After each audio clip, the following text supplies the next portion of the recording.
Hello, and welcome to another episode of The Other Side of Sales. I'm Ashleigh Early. I'm Sue Singh. And today we are joined by Evan Patterson. He is the Senior Business Development Representative at Reprise. He is also a social selling coach at SDR Nation. And if you're not following him on LinkedIn, you should. Because basically, I found Evan because he spends his time on LinkedIn calling out CEOs, telling them to stop being misogynistic, homophobic, racist jerks. And it's fantastic. So Evan, I am so excited and thank you so much for joining us today. Thank you for having me. It's quite the intro. I love it. Quite the intro that you supplied to us. So that you signed off on. I did. Of course I signed off on it. I get to say homophobic, misogynistic, and racist in an intro. Yes, please. Right.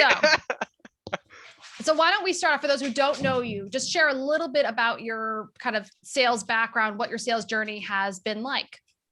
Yeah, so my first job was during high school, where I was doing just a contract freelancing work, writing blog posts for businesses that were operating within Second Life, created by Linden Labs, which is where I got a lot of experience at writing, and to get more gigs, so to speak, being paid under the table via PayPal back at 16, I would go and pitch my ideas to people. That quickly turned into me being the director of community outreach for a reality startup. This is when I attended college, and like a week into it, I was like, I'm done. This is stupid. Like, everything on the syllabus is not a description on any website anywhere that I want. So I'm not going to time here. But I was like, well, okay, I'm good with the writing. I can get my ideas out there, but I need something more steady. I need to make some more. So I did the traditional route that a lot of people my age did, and got a job working in a restaurant. And I quickly learned that I liked talking to people, like sales. And one day I was just bartending, and this guy came up to me and asked me, would you like to meet with me? Because I think you're really good at what you do, and I think you could have a career in retail. It's like, yeah. So I met up with him, and then I worked at Art Van Furniture for and I've learned that I was really good at like building those relationships and closing the deal, but I felt a little unsatisfied. One of my clients was a regular of mine. She came back to like furnish her living room, and then her kitchen, then her guest house, and then her kid's first apartment. And over time, I learned she was an insurance agent, and she could tell I was unhappy with my role. But I was good at it though. So she's like, well, what are you unhappy about? I'm just like, I just don't feel like I'm contributing. It's like people just come in, just like helping them find stuff, like just curating, not really selling really, it feels like. And she said, well, would you like to try a different career? I was the more steady hours also, because I was working like 50, 60 hours, but it's unpredictable. I had no life. I was like 21. I was like, I'm making all this money, but I have no time to use the money. So I took her up on the offer, worked in insurance for a couple of years. And during that time is when I realized I loved top of funnel, because I was full cycle. And I always looked at it in B2C insurance, at least, as prospecting was marketing. The sales conversation or the quotes and all that was sales. And then afterwards, the upselling and the customer service was what we call customer success in SaaS. So when I was in insurance and I started toe dipping out into insurtech and MarTech and then to SaaS, I hang on to that knowledge every step of the way, because I knew that B2B, everything that happens in B2B comes from B2C. So I was like, well, eventually this is going to hit B2C, especially in my lifetime. I'm hit B2B, I mean, from B2C. So I was like, well, why are we calling top of funnel sales if in B2C it's called marketing? And that's how we all already buy. So when I entered sales dev and biz dev as a full-time role versus part of my role, I just kept that logic and chucked everything anybody taught me out the window, and it always worked in my favor. And that's how I just kind of became a social selling BDR, because I'm like, well, that just works everywhere else. Well, why the hell aren't we doing it here? Why are we trying to reinvent the wheel? Why are we trying to be control freaks about it? And that's how I got where I am today. So tell us a little bit more about what it means to be a social selling SDR, because that's one of the things when we kind of talked pre-show. You don't do any cold calling. You don't really do, it sounds like, any cold emailing. You're hitting your quota exclusively off of social selling, which you may be the first person I know who actively does that. A lot of people say they do that, but they don't. So like, tell us a little bit about exactly kind of what the day job is now with Reprise. Yeah, so the job is really fun. I look at it as like a marketing first, sales second mindset. So I'm always trying to create as much noise and the right type of noise, by the way, that I can. So it's a lot of pattern disruption, more so than you would get in an email, right? So, excuse me. The way at it is, how can I do what I'm doing socially, which is like what everybody already did in bars, right? It's like in the 80s and 90s. I'm just doing the same social media platform. So I'm just like, how Yep. can I do that like at scale, right? So I was, well, people like to talk about themselves. People already talk to people on social media to begin with organically. So if I can combine, how do I get people to talk about themselves in a way where themselves equals easily segueable into Reprise, and combine that with the fact that I'm going to approach them the way that anybody else in their right mind who's not trying to sell to them would approach them, the way their friends and family or coworkers would approach them. So I combine those two pieces of logic. I'm like, okay, that is the messaging, that is the tone, that is the brand, that is the strategy for the execution. Now I got to make it fast. So I started looking at post-bound strategies. And I can't remember who it was at Gong that coined the term, I guess, so to speak, a post-bound, which is when you're using your posts to look at the reactions to comments to find leads.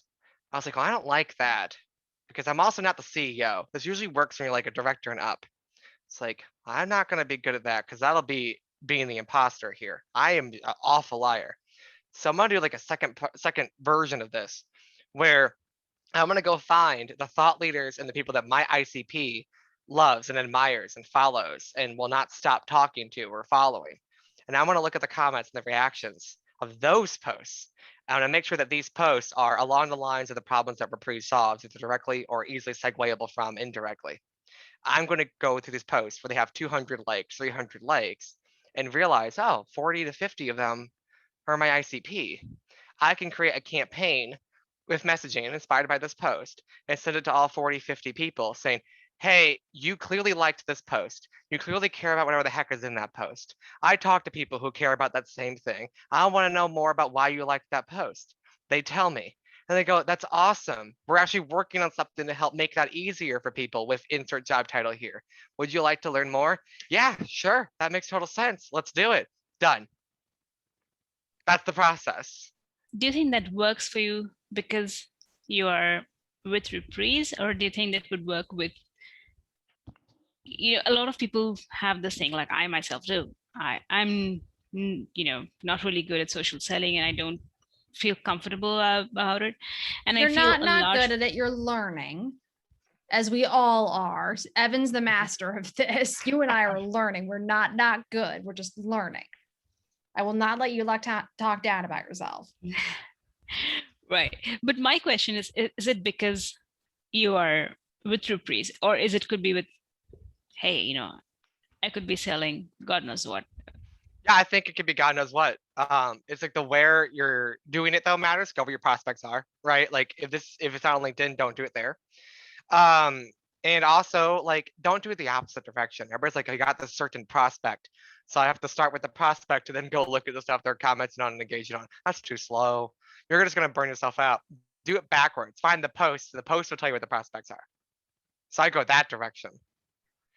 And then also the fact is too, you have to just make your feed look as much as possible like your ICP's feed. Yeah. And that's what tools are being created for right now. But in the meantime, bookmarking, commenting, engaging, networking, becoming buddy as much as you possibly can with the thought leaders, so that you know exactly what it is that you're doing. And you'll make sure that you are seeing their posts way more often too. So there's a lot of like social hacking tricks that come into play here to make this work faster for you. Now my issue is I have too many posts that I want to use.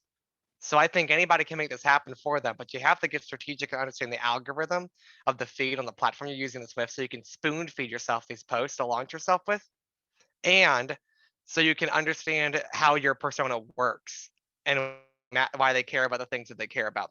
I look at it the same way that I look at somebody falling down and breaking their leg. If they raise their hand and go, help, help, help, my leg's broken, that's what they're doing when they like the post. I go in and I go, hey, here's a cast of medicine. Would you like some help? Unless they're an idiot, they're not going to say no. That's the logic here. You just have to find out where all those people are breaking their legs. I was going to say, that's the key. I really think, and you hit on it quickly, but I want to kind of hit this again, like when this will not work. because we see a lot of people who are like, oh, social selling works here and it works there. And I think it can work in a lot of situations. But for example, I have clients who their primary ICP are doctors. They ain't on LinkedIn or social media of any kind. Maybe they're on Instagram trying to promote cash-based services. So like, when will this not work? Like, let's just be really clear for anyone who's listening, thinking, oh, this will work on mine. Let them tune out. Who will this not work for? I think actually that might be one example of potentially not working. If I've noticed people who are B2B, but that second B is B2C, like if their prospect is a B2C company, I hear a lot of hurdles with that. If you're selling into a, for lack of a better word, antiquated industry, it can get very Legacy. difficult too. Yeah, Legacy. legacy. I like antiquated because it stings more, and I want them to know that they need to get their crap together. But See, so this is why you follow Evan on LinkedIn. I'll tell you to use antiquated because it won't piss off the prospects. You follow Evan because he'll tell you it will, and that's a good thing. And yeah, you need I'm a both firm believer. perspectives. Yeah, I'm a firm believer that everybody's like, well, what if they don't want to hire you? What if they don't like you after that? I'm like, good, I'm finding out early. It's like going on a first date and you find out you're, oh, thank God I learned that now, not 10 months in. Right? I want to know that you are a jerk now, not a jerk later.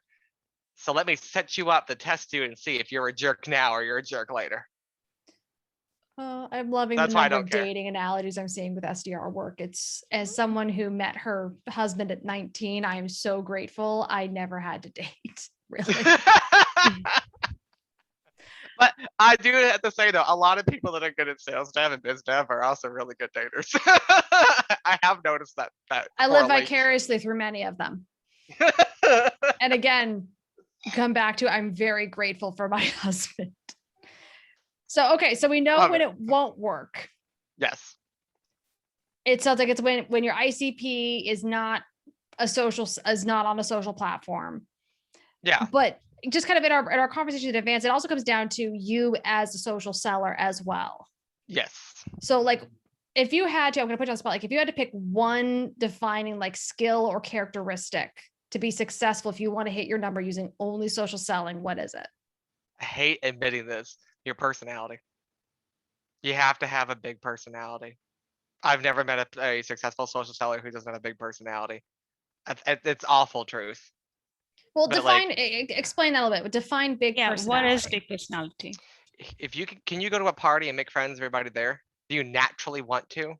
Do you naturally find yourself meeting people? Do people just naturally start talking to you when you sit down on the bus and the train? Are you somebody who's juggling social activities in your life? Because it's easy for you to make friends and make plans with people, or people ask you to do things all the time with them. People constantly tell you their problems. Do you constantly feel a desire to help other people naturally? Are you a conscientious If this person? sounds like you, it's a fit. If this sounds like you're Yeah. hell, this is not a fit. Yeah, if you can't not want to talk to people, if the pandemic was the worst thing for your mental health in terms of like being an extrovert, you are a great social seller.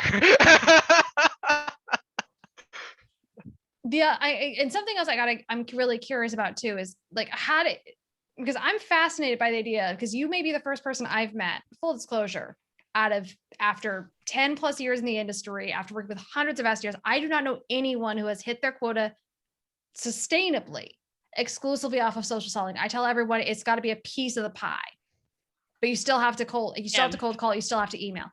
How are you doing this? Like what is not the magic, but like how are you just, I'm impressed that I'm flabbergasted, and that makes me, I have to understand. Though the post-bound strategy explained is actually makes it faster. And sorry, Sue, go ahead.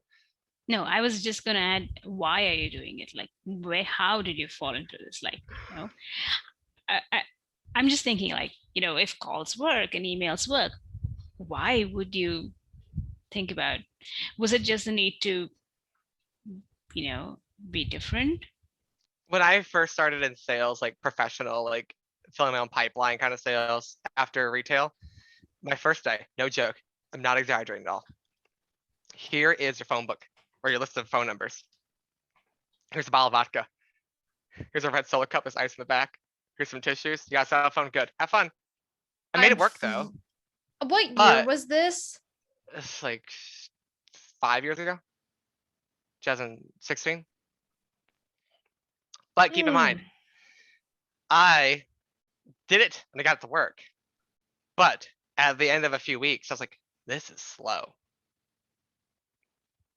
I don't like this. This is taking too long. It works, but it feels like a horse and buggy. So I started exploring options. Email marketing was my first toe dip into it. But I said, well, I'm not a good writer. I'll just learn how to write good emails and social and prospecting emails. Did that. It's like, now what? Okay, this is fine. This is working. This is working for me faster than cold calling. What can I do to really like step up the skill set into another way? Maybe it's the channel. I can only do so much of email. Maybe it's not the copy, it's the channel.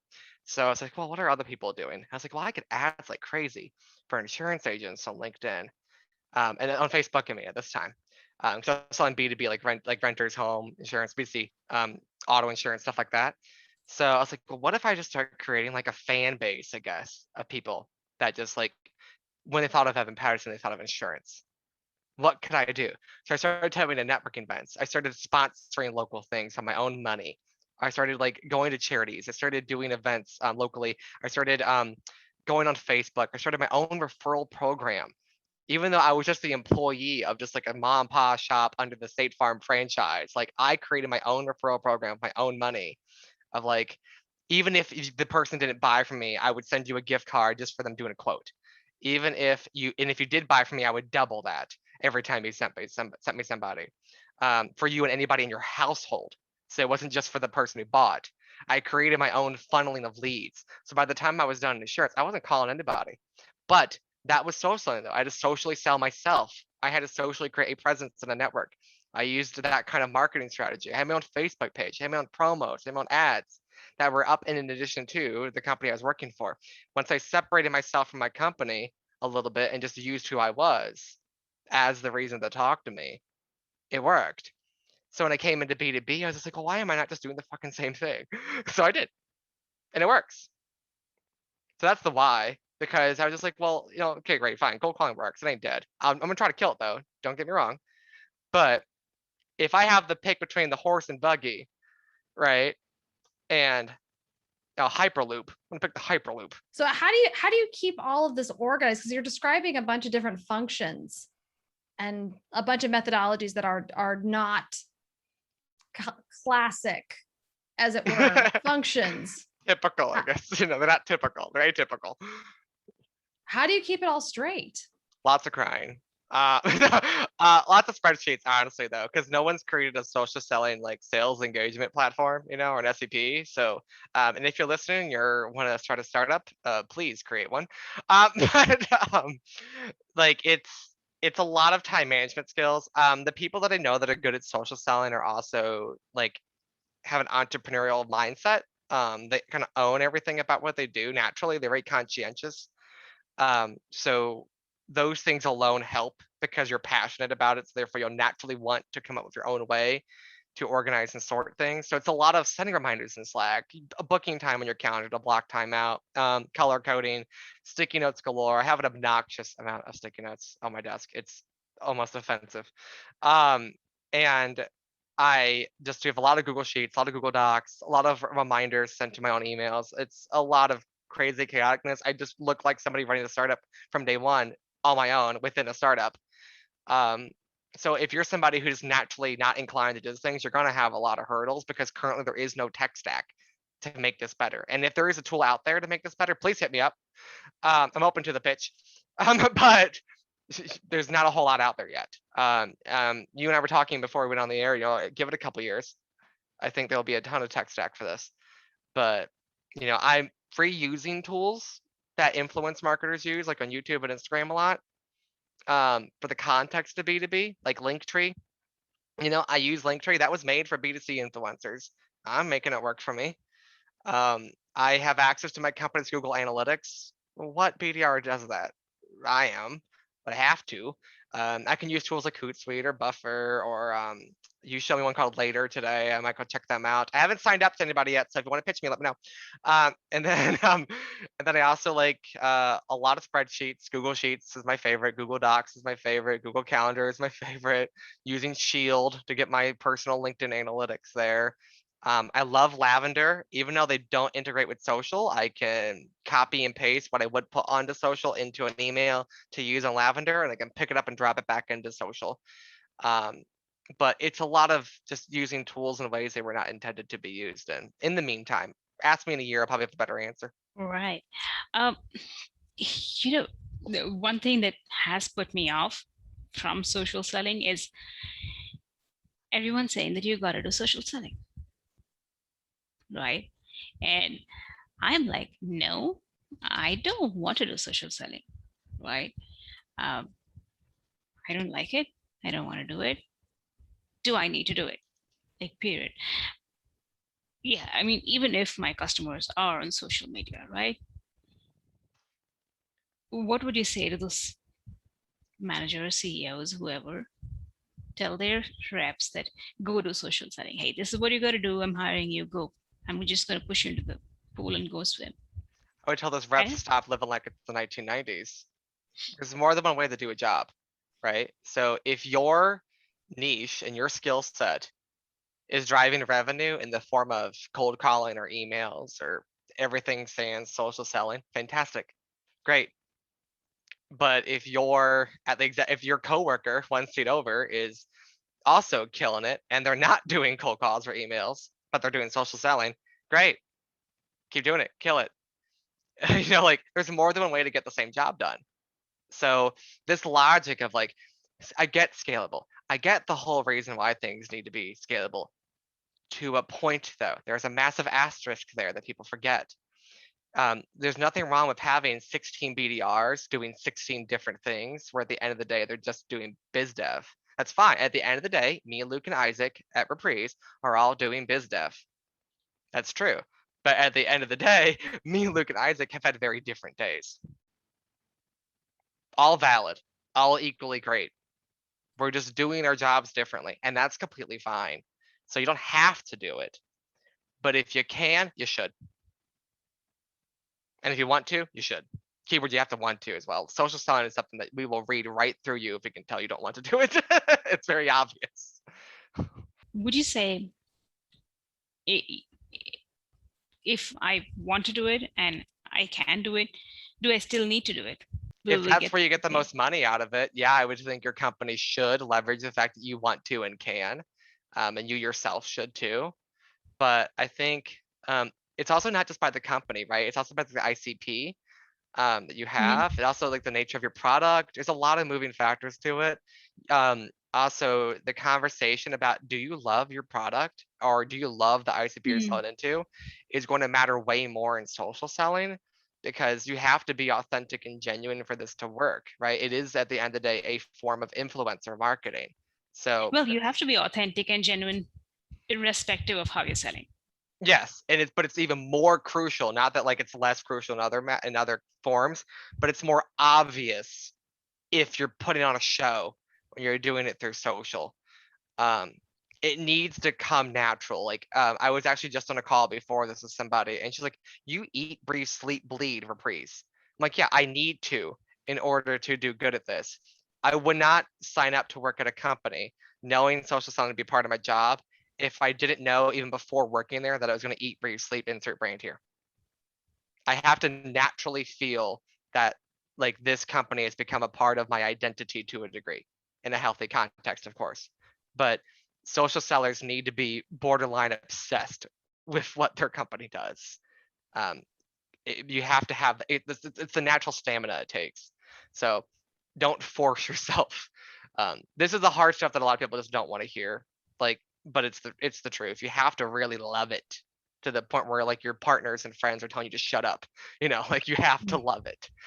All right. So I guess I'm gonna end with a question. It's kind of a two-part question. One is, if you want to make social selling a bigger part of your strategy, how do you know when is that a good idea?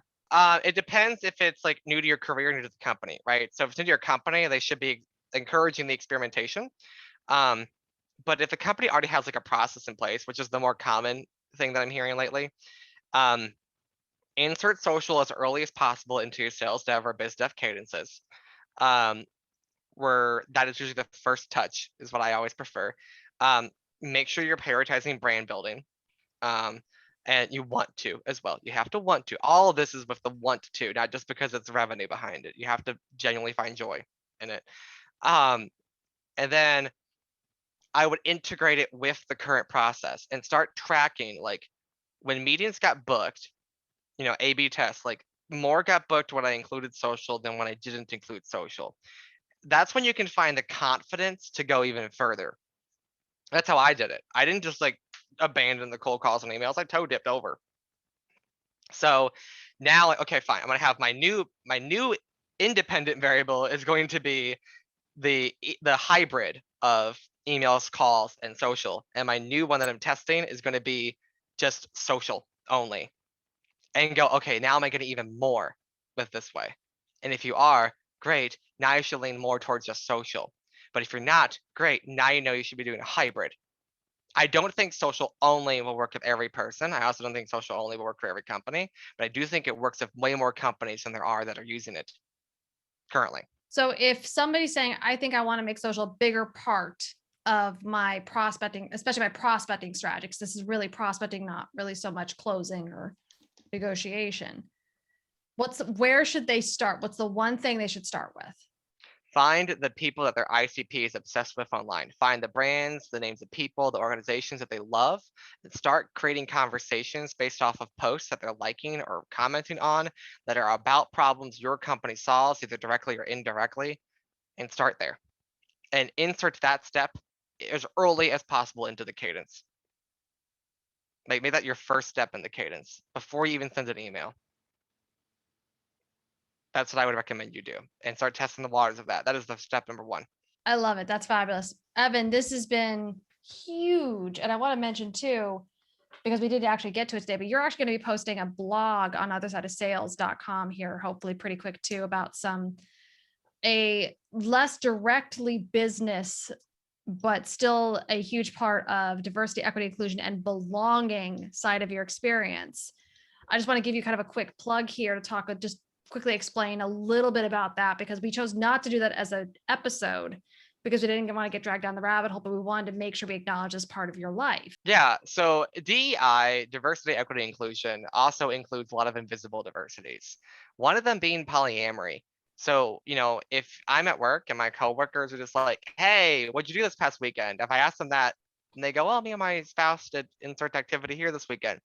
And what about you? You need to be prepared for me to say, me and my boyfriend did this, and me and my other boyfriend did this, or me and my boyfriends did this. So make sure that like polyamory is not gross or inherently sexual. It is not an indicator of my work ethic or my loyalty or commitment to the company or my work. But it's a massive issue that people like me face. Not at Reprise, but I have faced it. It has been a massive hurdle. It's cost me my job before. So that blog post will be talking about how to handle that and also how to educate people on how to have those conversations if you are that person or if you are the person on the receiving end. All right, so we're going to end this episode the same way we do every episode of Other Side of Sales. Evan, that is so important. And I really encourage people to check out the blog at othersideofsales.com to read more about that, because that really is important on a number of different levels. You've got to be able to bring your whole self, especially if you're social selling, because now we know authenticity is everything. Yep, I'm the same way online as I am offline, unfortunately. No, fortunately. Fair enough. Right. So we ask these questions and we know you're going to bring your authentic self to them. We ask these on every episode. It's designed to be kind of quick, rapid fire. Don't stress too much about them. Not like I think you would, especially now that you've got a cocktail down. So starting off, nice and simple. What's your morning routine? Ooh, hard one. I take a shower every morning. I am singing to singing badly and loudly and disruptively to my neighbors to any sort of like EDM remix of a song that's like sampling something old. I don't know. Like I love EDM. I love house music. I love vocal trance music. I have a lot of albums of like circuit party remixes of like Cher. It's just like it's screaming the lyrics to in the bathroom while showering. And do like my purple hair mask so my hair looks less bronzy. And then I make my bed every single morning. I have PTSD, so it actually helps me massively to accomplish something first thing in the morning. Your body knows when you've completed a task. So by getting a task done as soon as possible in the morning really helps me with like staying cool, calm, and collected as somebody with PTSD. I drink like 8 ounces of water in the first like 30 seconds of being awake. So that's even before I get in the shower. That helps a lot with like waking up. Because coffee dehydrates you, actually. It was just, I'm a firm believer in staying hydrated. And then I work out for like 20 to 25 minutes and then I hit work. That's what I do. Wow, that's some morning routine, right? I hate It's leaving all the together, it's like bed. an hour and 15 minutes. Wow. Okay. No commute. Thank God. Yeah, no, thank God for that. Oh, So- I should add once a week I do a fake commute, by the way. I'm sorry, a fake commute? What? Let's details. I take the train to like a coffee shop every Monday morning and then I come back every Monday. It's a Just way to like because? it switches the shift, like my work week is starting. It's a context shift for me. Okay. I That wish is- I could do a fake travel every day. I was gonna say that sounds like Okay. the most American thing I've heard of. Some people take a walk around the block. You take public transit to a coffee shop. No Yeah. no So you have to take the judgment. train I just downtown. So same thing. it's just it's like I said, it's one of those things. I think that might be the new stereotype for how Americans are handling the isolation of COVID. Well, honestly, I was remote before COVID and I graduated from a virtual high school. So this wasn't new to me. So there's that too. All right, so follow Evan for tips on how to survive in isolation, especially if you're a super extrovert. It means I'm never Yep. home after work. That's really what it means. Right. So pick one person who has had a significant impact on your career. Ashley already knows. Joe Caprio, best boss ever, best mentor ever. He means the world to me. That man's great. Follow him, meet him. He's so smart. We'll add into the show notes. All right. I think you kind of already answered this, but I'm going to make you pick one, maybe two. What's your pump up song? It's not appropriate for this.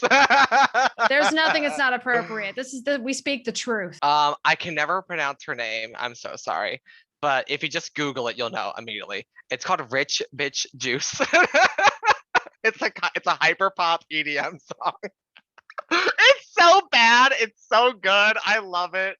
It's like, it's really not good. It screams Gen Z, which in all the right ways, by the way.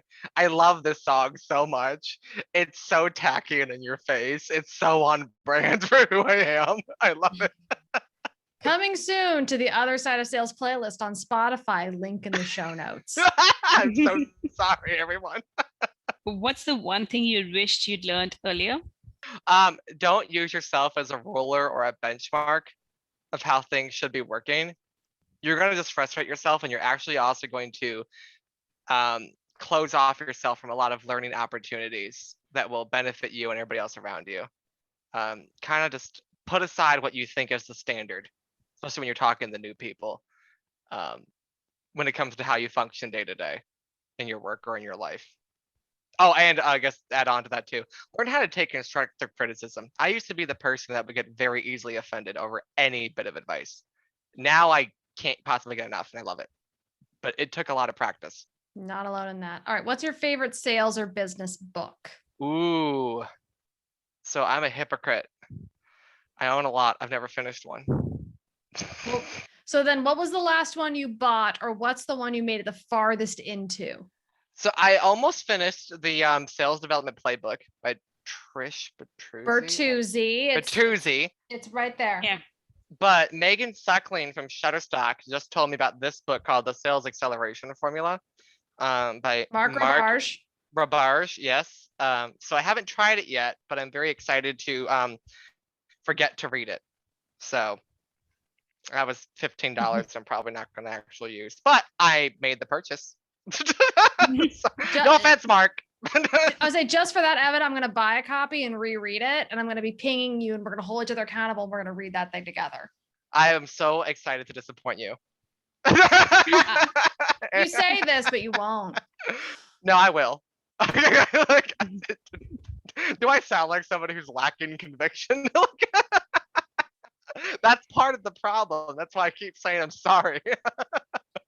Right. What's one way someone could have been a better ally to you? I can't speak for everybody who's like falls under LGBTQ plus, but for me specifically, I actually invite a lot of conversations that other people wouldn't, because I'm avidly against expecting people to accept, tolerate, and include different types of people while simultaneously refusing to give them any sort of education in order to be able to do that properly. It's kind of just like, how dare you not know this thing you were never allowed to know? Like, I just don't understand that logic. But I also know, like, it's not everybody's job to like educate everybody else, and that's everybody's right to have that decision. But me specifically, I actually encourage it because I'm comfortable with it. So, you know, if there's something I'm saying about like the LGBTQ plus world that A is wrong, by the way, please educate me, or B, you don't understand, or C, conflicts with something you've been taught before, so you want to ensure that like the way you've been teaching yourself or learning has been correct, or you just want more resources, like feel free to let me know. That's a really good way to show that you care or you are a supporter of who I am beyond just my work. Because that is like, people are literally dying and getting killed over ignorance, even if it's not hateful ignorance. Like, I'm ignorant when it comes to football, like that's not hateful, but you know, if you're ignorant in the context of you just don't know, and you're ignorant in the context of being hateful, like one's forgivable. And if you can't figure out which one it is, you have a lot of questions to ask yourself. But feel free to ask me questions. That's how I love being asked questions. I am the person who will gladly take any TMI question. Can't speak for everybody else, but I am. All right. What's one way you're working to be a better ally for others? Doing everything I just said in the opposite direction. Making sure I know who I can ask, not inserting my story over others' stories, giving people space to that they need to be heard through, not, you know, inserting my experiences into theirs as a way to, you know, diminish their ability to be heard and seen, and keeping track of resources that I've been provided to, whether that's people or organizations or whatever. So that way, if somebody were to ask me something or somebody were to say something that was incorrect or ignorant or whatever, for whatever context, hateful or just didn't know, I can point them in the direction of something to educate themselves on, or a direction of somebody else who can provide them the resources, while simultaneously not acting like the subject matter expert myself. And also asking the people that I'm referencing about, like, you know, I'm a white guy, right? So I'm not gonna like act like I'm the expert in all things people of color. But I ask those people, how can I support you? They tell me how, and I stick to the instructions that I was given. Right. Something very few people do. But what's your guilty pleasure after a bad day? Ashleigh. So in a work appropriate context, I really do watch a lot of chick flicks, cliche chick flicks.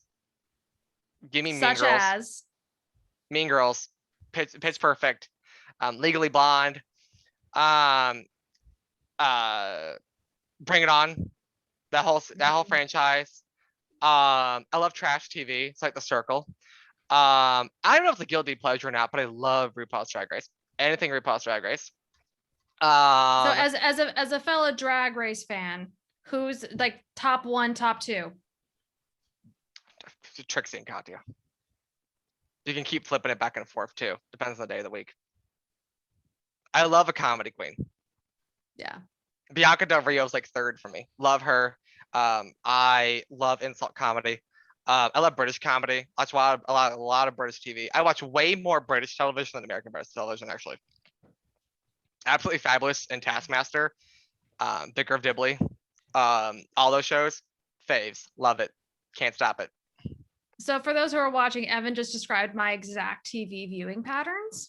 which is freaky a little bit, because I've always been the one Anglophile of my group of friends, and I'm trying to explain AbFab or other British TV things. And they're Anything like, Jennifer "What?" Saunders, Dawn French, like give me it. Yeah, that with the just and then sprinkle in a little bit of Faulty Towers just for the or Morse. Yep. For the I for also the love yeah, Australian comedy. So like comedians like Hannah Gadsby, hilarious. amazing. Love the Catering Show, which is a web series. It's parody of cooking shows. You should watch it. It's nothing's politically correct about it in all the right context. I It's was equal opportunity. My favorite web show from Australia that I have to fetch if you haven't looked this up is the guy who decides packaging. I have not heard of this. If you have not looked at it, it's called The Packaging Guy. Google him. He comes from children's TV. But I'll throw That a looks link great. to The Packaging Guy. But it is And Summer Heights High is good too. yes, great. But yeah, Packaging Guy literally got me through the back half of 2020. Yeah. So I love Australian humor and British humor and trash reality TV and chick flicks.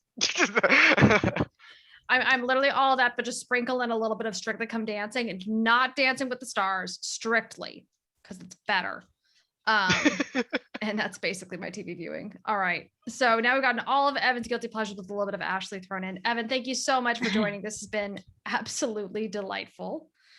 What's the best way for people to get a hold of you or to connect with you to learn more about Reprise or anything social selling? Yeah, just hit me up on LinkedIn, Evan Patterson, just the way it sounds. And then also you can find me on Twitter at Evan M as in Michael Patterson. So Evan M Patterson on Twitter. And don't find me at my house or in any other social media platforms. I will sue. Noted. And with that, we will not sue you if you find Other Side of Sales on any of the other social media platforms. So you can find OSOS_pod on Twitter, Other Side Sales on Instagram, or Other Side of Sales on LinkedIn. Please do make sure you're liking and following our newly rejuvenated social streams on all of that stuff. Evan, this has been delightful. Thank you so much for joining us and for just spilling the tea, as it were, on all things social selling. I love it. Long Island iced tea, but it was a tea, all right. Yeah, it was definitely a tea. So thank you so much. It's been so much fun. Thank you for listening, and we will talk to you next week on another episode of The Other Side of Sales.